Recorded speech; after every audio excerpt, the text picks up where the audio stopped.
investment in football across our campuses. These investments came in coaching, recruiting, stadiums, and other facilities. These investments have already paid off in recruiting. All 4 of the 5-star recruits from the Pac-12's geographic footprint committed to Pac-12 schools this past year. And our schools brought in even more talent through the transfer portal. Our schools attracted 40 players from other Power 5 conferences, with at least one Power 5 player going to each Pac-12 school.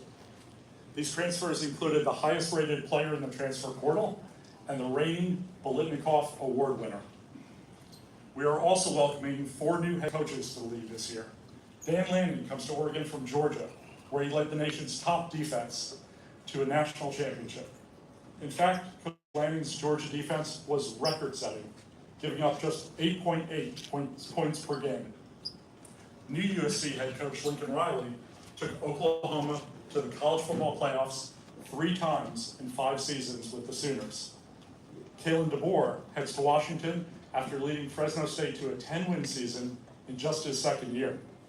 And Jake Dicker took over at Washington State at the end of last season, leading the Cougars to wins in 3 of their last 4 conference games, including the Apple Cup. Pac-12 schools will also be part of some of the most anticipated football games in college football this season.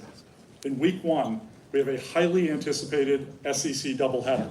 Coach Lanning will take Oregon to Atlanta to take on his former squad and the defending national champions, Georgia. Later that day, defending Pac-12 champions Utah opened their season in the Swamp against the Florida Gators. Off the field, we led the effort to enact an NCAA rule change that allows conferences to determine their own qualification mechanisms for their championship football games. And following that rule change, we immediately announced our strategic decision that going forward, our 2 best teams, as measured by conference record, will compete in our football championship game.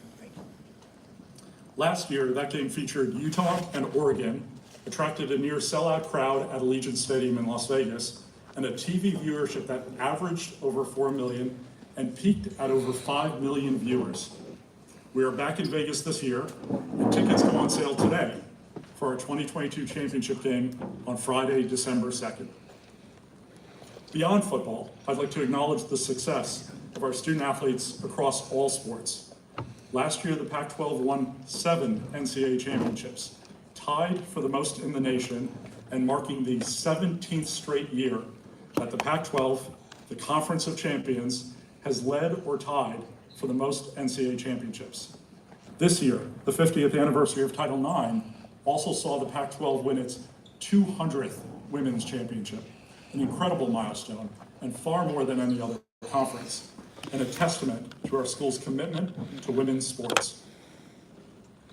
As a conference, we are of course very disappointed by the decisions by USC and UCLA to leave the Pac-12 and a century of tradition and rivalries after 2024. That said, USC and UCLA have been proud members of the Pac-12 for almost a century. Despite their decision, we cherish our relationship with their student athletes, coaches, staff, faculty, alumni, and fans. For that reason, I personally instructed everyone at our conference to make sure that USC and UCLA student athletes are given every opportunity to compete and succeed for as long as they remain in the Pac-12. Moving ahead, we are bullish about the Pac-12's future and our opportunities for long-term growth, stability, and success. Our conference boasts 10 of the most iconic and innovative brands in all of sports, all-around excellence in academics and athletics, and a half dozen of the most valuable markets in this country. Over the past 4 weeks, we've been directed by our board to focus the work related to the future of the conference into 3 work streams. First, we will continue the work we had already started last year to enhance the value of our media rights. This work includes the creation of new made-for-television events, elevating our non-conference competition, and adding new revenue streams. Examples of this work include our decision to start the Pac-12 baseball and softball championships, changing the NCAA rule to elevate the media value of our football championship game, and being the first Power 5 conference to sell rights to our data. All this work will benefit our student athletes' ability to continue to compete at the highest level of college athletics. Second, we have initiated our media rights negotiations. We are in the enviable position of being next to market after the Big Ten. We already have significant interest from potential partners, including both incumbents and new traditional television, and most importantly, digital media partners. This interest is driven by the strength of our school's brands and markets, and a recognition of our continued leadership position in college football across the Western and Mountain time zones. With the value of premium college sports rights continuing to rise, multiple interested media partners, and limited opportunities, particularly in the West, we are confident in the long-term value of our rights.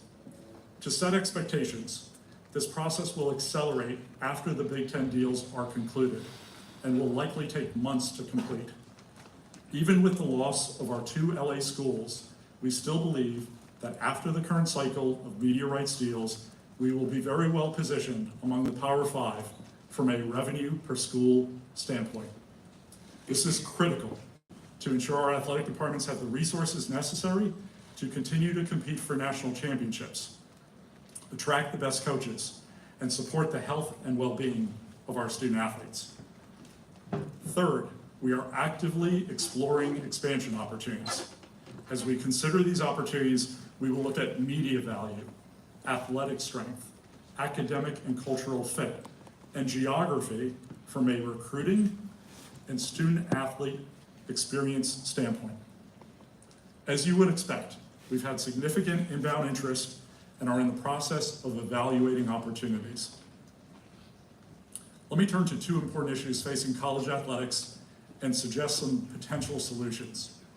First, with respect to name, image, and likeness, I believe it is time for the 10 FBS conferences to step in and agree to NIL legislation and a strong, effective, and expeditious enforcement mechanism.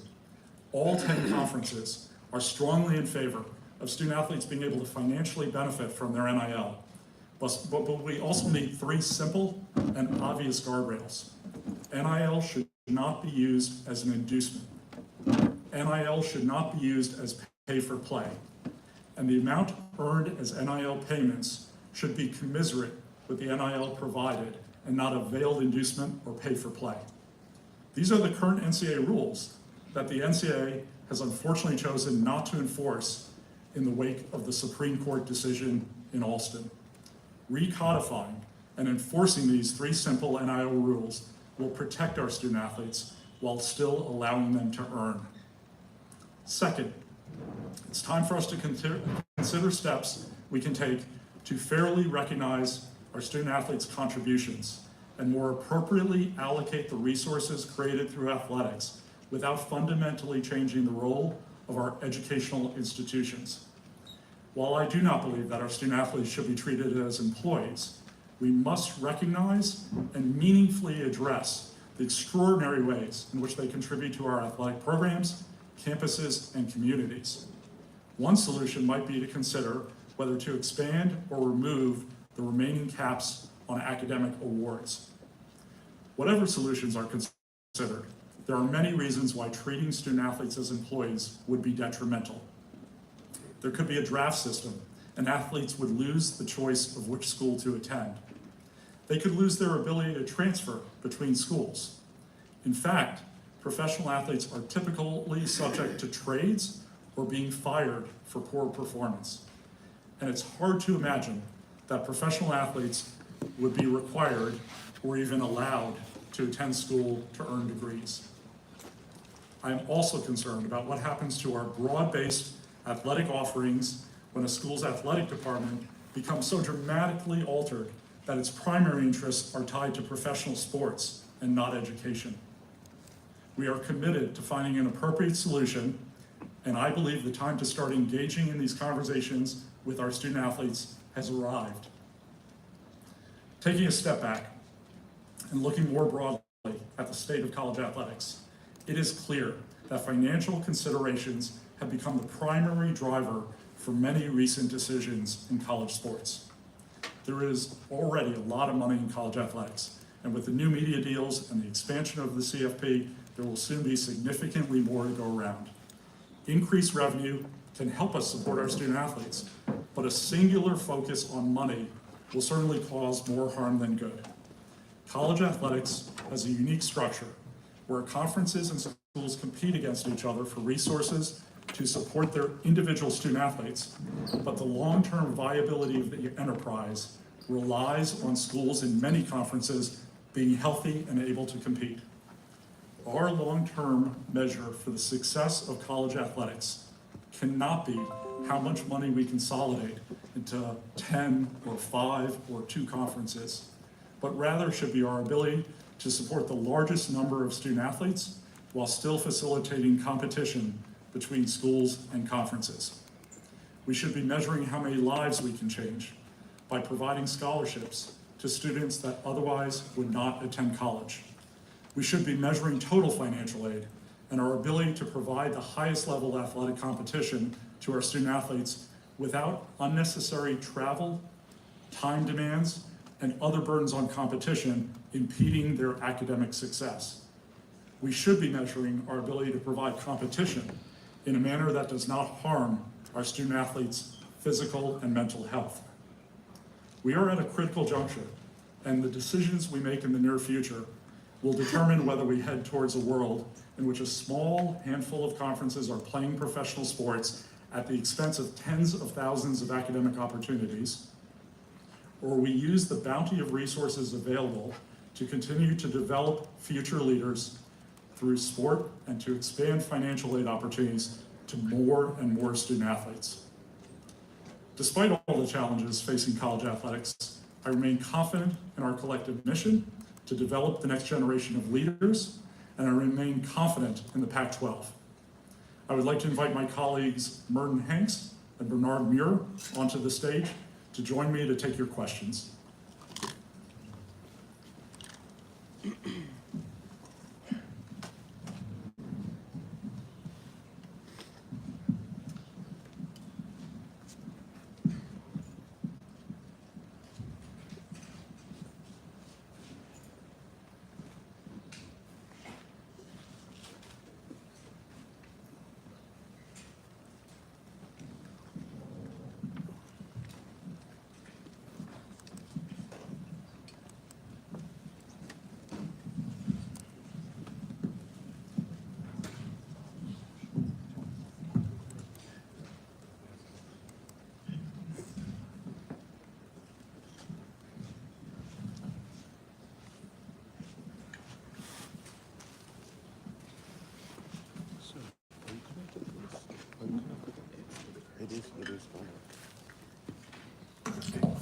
All right, a reminder just to raise your hand and we'll go ahead here over here on the left. Good morning, gentlemen. George, to your left. Yeah. A little bit left. James Creppy with the Oregonian. George, when you meet in the CFP management meetings in the months ahead, how do you intend to convey to Kevin Warren and Greg Sankey specifically that it's in the best interest of the Big Ten and the SEC to continue to allow the Pac-10 access to the CFP at all, and any revenue split at all, post-2026? No one has ever argued that the remaining 10 members of the Pac-12 don't deserve to be in the CFP, but I'm not going to distinguish that question, James. Up here in the third row. Dan Greenspan with the Associated Press. This question's for Bernard and George. Barring federal legislation, how do you and the other conferences regulate NIL without inviting antitrust lawsuits? Well, antitrust is the reason why the current NCAA rules are not being enforced, and the risk of antitrust diminishes when you have a smaller number of conferences, smaller number of schools instituting rules and enforcing those rules. That's why I'm calling for the 10 CFP conferences, the 10 BCS conferences to focus our attention as opposed to waiting for the NCAA. Yeah, I would agree with that. I think it's important that we have some level of enforcement. Certainly, we're seeing that in the recruiting realm, where schools, and I should say boosters and friends of the institution are getting involved when they shouldn't be. That's not the essence of this. We're in favor of student athletes earning revenue from their name, image, and likeness, but let's do it in a manner once they're at the institution and they can get their true value for what they're worth. Sorry, I misspoke, I meant FBS. The clear line for me should be that boosters should not be able to interact with high school students before they've committed. Coaches should be able to say to a recruit that historically, kids who have come here and played that position at that level have enjoyed this kind of NIL, but you can't negotiate the NIL before the kid is committed. That would be a good bright line rule that I think would be easier to implement.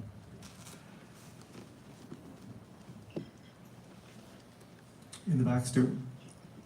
George, at some of the media days before yours, the new Big 12 commissioner said they were open for business in terms of expansion. Kevin Warren at Big 10 this week saying, not ruling out future expansion. What gives you confidence that the 10 remaining schools are going to stay in this conference? Yeah, we've had 2 board meetings a week for the last 4 weeks, and looking my colleagues in the eye and understanding their commitment, and that their first priority is making sure that the Pac-12 survives and thrives and grows and is successful. They're committed to the conference, and I think the best thing to do is to ask them about it. And with respect to the Big 12 being open for business, I appreciate that. We haven't decided if we're going shopping there yet or not.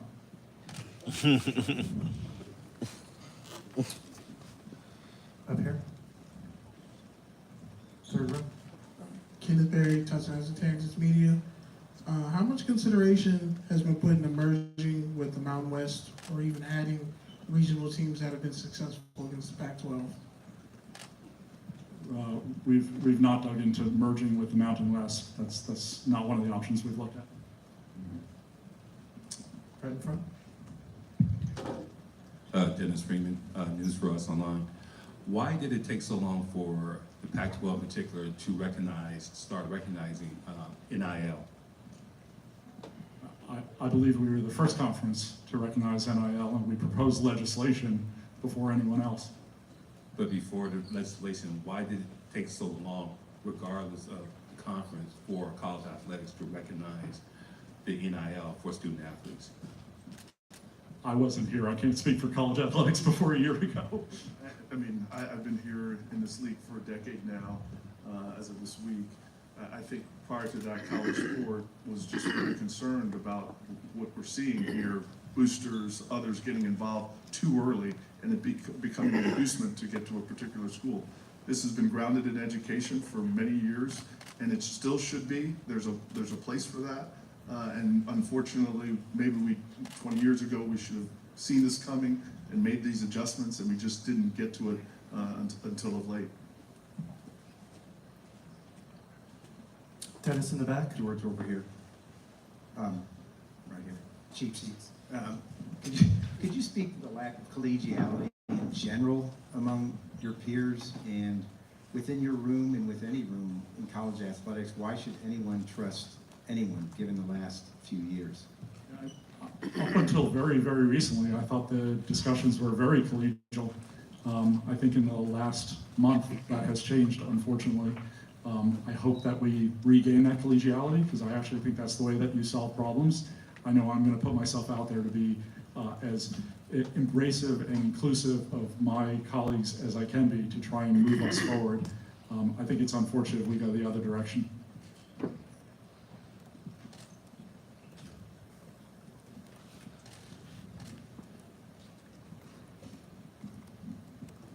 Hi, Lisa Horn, pigskinrun.com. Have you guys discussed at all the 2 state schools and the issue with the travel ban, particularly UCLA and Cal regarding other states? Is the conference going to help out, or is this something where the schools alone are going to have to kind of fund the money to do these out-of-state trips to certain states? Well, it's part of the discussion. I mean, it's part of a much broader discussion, particularly about UCLA's decision. I think, as everybody knows, there's a hearing of the regents on October 17th, where UCLA will have to defend their decision to leave the Pac-12. everything is wrapped up in that, and the travel ban will certainly be part of what's discussed.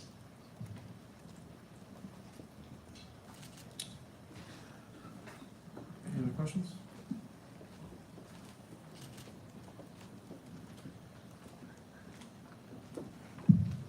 In regards to USC and UCLA leaving, how concerned are the other teams in regards to the recruiting pie that is California? I can tell you my observation from the conference level, and maybe Bernard can chime in. And Merton, at some point, will get a question about football. So my impression with respect to recruiting is that for UCLA and USC, it's probably going to be neutral with respect to football. They'll probably lose some people who don't want to play across the country, and they'll probably pick up some people who want to play in the Big Ten. And from feedback I've gotten from decisions that recruits have already made and decisions that recruits have said to coaches of the 10 remaining schools, that actually we think the 10 remaining schools are going to significantly benefit in recruiting from UCLA and USC's decision in every sport other than football. Yeah, I would agree with that. We recruit nationally. There's great interest in our institution, especially the educational value that we bring. I think when I look at my other peers within the Pac-12, I think they're very excited about the opportunities that lie ahead. And that's obviously when we take a slight hit in football, but across the board in our Olympic sports, we're proud of our prowess. There's a reason why we have that moniker Conference of Champions, and that I expect will continue. Think about the fact that for the last 17 years, we across the board have been, unfortunately, in last place with respect to our revenue across the Power Five, and have still won more championships than anyone else. That's because we recruit the right kids, and the right kids want to play in the Pac-12. Question for Merton specifically. What is the tiebreaker criteria this season in a divisionless format? Because based on your existing criteria, we could very quickly get to some sort of computer algorithm or a coin toss in a hurry. So what is the tie-breaking criteria this season? We'll be releasing the updated tiebreaker criteria on our website, and you'll be able, guys in country will be able to see the adjustments. But basically, in a nutshell, everything is about conference play, head-to-head, common opponents. It was very important to our coaches, our administrators, our football working group, that the conference decide who the best two teams are, not other factors. So those will be reflected in updated tiebreakers, and we'll put that on our website. Here in the front left. Brandon Marcello, 24/7 Sports. Nice to see you guys. George, you say that you haven't determined whether you're going to go shopping in the Big 12 or not. You don't hear something like that often from a commissioner saying they might target another conference's schools. Usually it's the other way around. They reach out to you. So, one, has any members of the Big 12 reached out to you about potentially joining the Pac-12? And secondly, you talk about being collegial. Do you think the days of trying to be collegial when it comes to expansion are over? I hope they're not over, but they're certainly harmed. And that remark was a reflection of the fact that I've been spending 4 weeks trying to defend against grenades that have been lobbed in from every corner of the Big 12, trying to destabilize our remaining conference. And I understand why they're doing it. When you look at the relative media value between the two conferences, I get it. I get why they're scared. I get why they're trying to destabilize us. But I was just tired of that. And that's probably not the most collegial thing I've ever said. Has anybody reached out to the Big 12? I'm not going to talk about who we've talked to. Kyle over here in the second row. Kyle Munger with ESPN. George, when you look at the media rights deal and how it will be structured, how likely will it be that it's a non-traditional partner, Amazon, Apple, one of those sorts that ends up with tier 1 rights, or at least a major chunk of what you guys show? Yeah, without talking about individual potential partners, I would say it's highly likely that we will end up with a big digital partner for some of our rights, and that our rights will be distributed in a way that's unique and different and new, and we're excited about that. Dennis Friedman, News for Us Online. When you're considering schools to replace USC or UCLA, what are some of the criteria that you're looking for? I went through those in my speech. I specifically enumerated those. It's start with market and the media value, go to the athletic value, whether or not they would contribute to the Conference of Champions. Academic and cultural fit is part of it. And then we're very focused, I think uniquely, in thinking about the effect of student athletes when we add schools. We think about travel and about what we're going to put our student athletes through if we expand geographically too far away. And I'm proud of the fact that that's part of our criteria. Here in the back. For the commissioner, Bryce Miller, San Diego Union Tribune. As you look forward a couple of years down the road, which might seem like miles and miles and miles at this point where things change by the second, how important will it be to maintain some kind of Southern California footprint philosophically in a business sense, and how does that factor into considering potential schools like San Diego State who might be in a unique position related to that? Again, I'm not going to talk about specific schools. Southern California is really important to us, and I think there are different ways of approaching staying part of Southern California. We may end up playing a lot of football games in LA. Mark Holkin, WeAreSC.com. It's been alleged that USC misled you. Is that a fair description? I'm not going to talk about that. We're going to take the high road and not talk about what happened in the past. We're very, very focused on the future, and we're focused and confident in the 10 schools that remain in the Pac-12 being together, growing and succeeding as a group.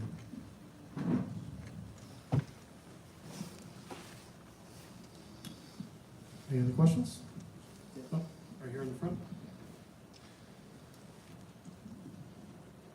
Joe Reedy, Associated Press. George, I know you've talked the past 4 weeks about lobs coming from the Big 12, but how do you prevent further lobs or raids from the Big 10, especially when 3 or 4 of your members have been mentioned, including Bernard and Stanford? I'm focused on what we can control, and what we can control is to do everything we can to make the Pac-12 healthy and strong and do it together, the 10 of us. So that's what I'm focused on. I'm not focused on what other conferences are doing.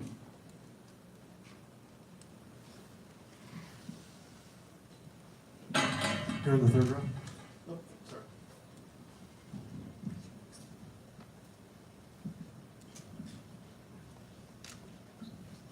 Hi, Hank Waddles from GoMoneyCard.com. This is a question for anybody up there. In previous discussions about conference expansion, there's always been talk about the conference's need to preserve or to find cultural and academic matches. In this current environment where it seems like we're looking for financial matches, how important is that still today? That's really important to the Pac-12. Cultural, academic fit is important. It's one of our criteria. Listen, we understand how important revenue is. We understand that for the last 10 years because of a series of decisions that were made by the conference 10 years ago. We're behind. We have to close the gap in revenue. That's going to be a focus. But as we think about adding schools, one of the criteria will be cultural, academic fit. It's really important to our presidents and chancellors who make these decisions at the end of the day. I would agree. What I've seen recently, as George has mentioned, we've been on numerous calls with our presidents and chancellors, and this is important to them, and likewise, it's important to the athletic directors to execute on that plan. So I assume there will be many more discussions to come, but that would be a high priority as we evaluate the future. Dan Greenspan with the AP again. Bernard, have you had any discussions with the Big Ten or any other conference? We have not. I will say in our meeting yesterday with my fellow peers around the conference, we have been really open and transparent. We understand the issues at hand. When this broke a month ago, each one of us are trying to figure out scenario planning. And so we have discussions internally and try to figure that out, but we have not had any formal overture from another conference.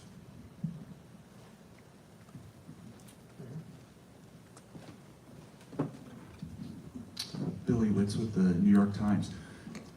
George, the unlikely event in the next couple of years that USC or UCLA made the CFP, besides the money that the conference get, what would be the benefit to the Pac-12 of that? There are Pac-12 schools for the next 2 years. We're rooting for their student athletes. Why? I mean, there's been other conferences that took out or didn't. Because it's the right thing to do. I would say that it would be no different than our friends at the AAC when Cincinnati made the CFP. They made them as AAC members. They got the benefit, and quite frankly, they deserve it. It's no different. Our LA schools are Pac-12 members. We're going to treat them accordingly and proudly, and if they're successful, certainly everything that we've done from the center would suggest that we're doing everything we can from a legislative standpoint by putting our two best teams in our football championship game, giving everyone equal opportunity from a platform standpoint for CFP participation.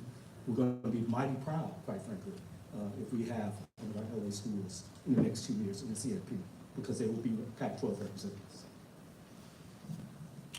Up here in the front.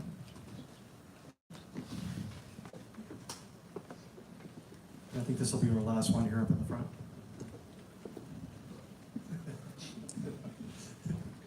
Thanks for the time. Thanks for the Greg Moore, Arizona Republic, USA Today Network. Good to see you guys. Is there any chance for the LA schools to come back? Is there any chance for a negotiation where the defection doesn't happen?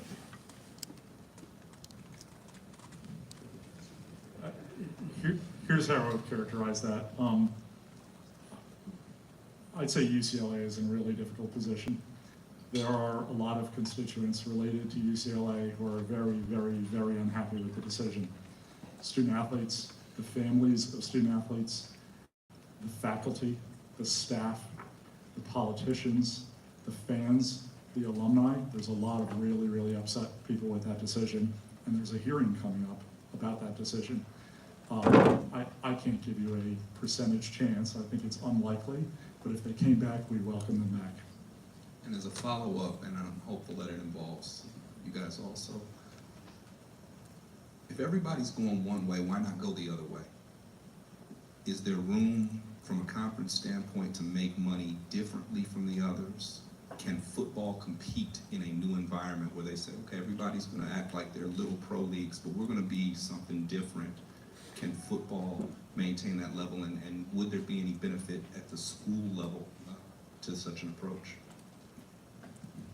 Well, football's important. That's why you are all here. Well, that's what the focus is on, and it's going to continue to be. The revenue is important, so it funds not only football, that endeavor, but also our other sports. And in my case, there's 35 other sports that I wake up worrying about, trying to figure out how do we feed them and nourish them and continue to grow. Looking at it differently to your question, I think we are now in a position where we have to, as 10 members. How are we going to do this? How are we going to continue to compete? How are we going to put our student athletes in a position to compete for championships? That's why they come to our institutions. So I think we're going to have some out-of-the-box thinking. That's a part of this. But hopefully, as we stated earlier, and as our commissioner stated, we are in truly the business of trying to provide the best experience possible for our young people, and that's what we're going to set out to do. Okay, thank you, John. Thanks, everybody. Appreciate you all being here. All right, we'll have Utah up here in about 5 minutes. And a reminder for the rest of the day, the coach will come up here. We'll give an opening